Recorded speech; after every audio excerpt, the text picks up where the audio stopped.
Баршаңызға қайырлы күн достар, менің каналыма қош келдіңіздер. Бүгін сіздермен бірге құлпынайдан жасалатын өте дәмді, қою болып шығатын вареньенің ең оңай жасалу жолын ұсынатын боламын.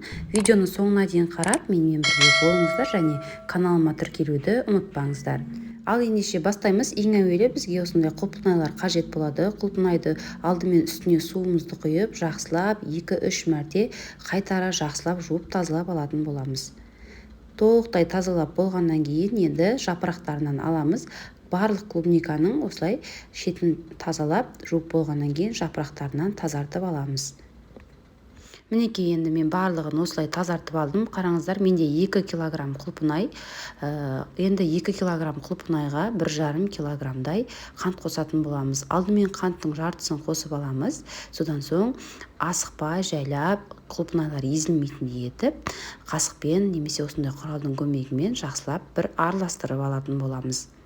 Қантымыз кішкене араласып болғаннан кейін қанттың екінші бөлігін саламыз, тағы да кішкене араластырамыз. Байқап, асықпай араластырыңыздар, клубникаларымыз езіліп кетпегені жөн. Құрамына қарай көбейтіп, азайтып жасай берсеңіздер болады. Енді осының бетін жауып 4-5 сағат көлемінде қалдыратын боламыз.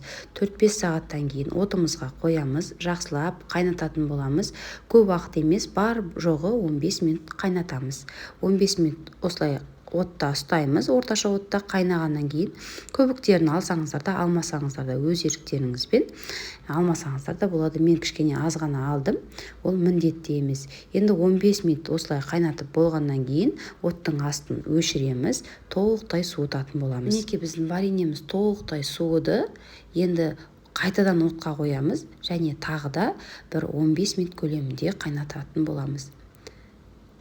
Уақытты қарап отырыңыздар, көп қайнатсаңыздар езіліп кетеді, немесе қатты қайнап кетсе қою болып қалады. Сондықтан дәл осылай тек қана 15-15 минуттан 2 рет қайнатып аламыз. Мінекей, осымен толықтай қайнады, вареньеміз дайын. Енді қалауларыңыз бойынша кез келген ыдысқа салып ұсына берсеңіздер болады. Және тағы да қайталап өтейін, менде 2 килограмм варенье және 1,5 килограмм қант. Егерде клубникаларыңыз қышқыл болып жатқан жағдайда 1-1 2 килограммға 2 килограмм, клубникаға 2 килограмм қант қоссаңыздар болады.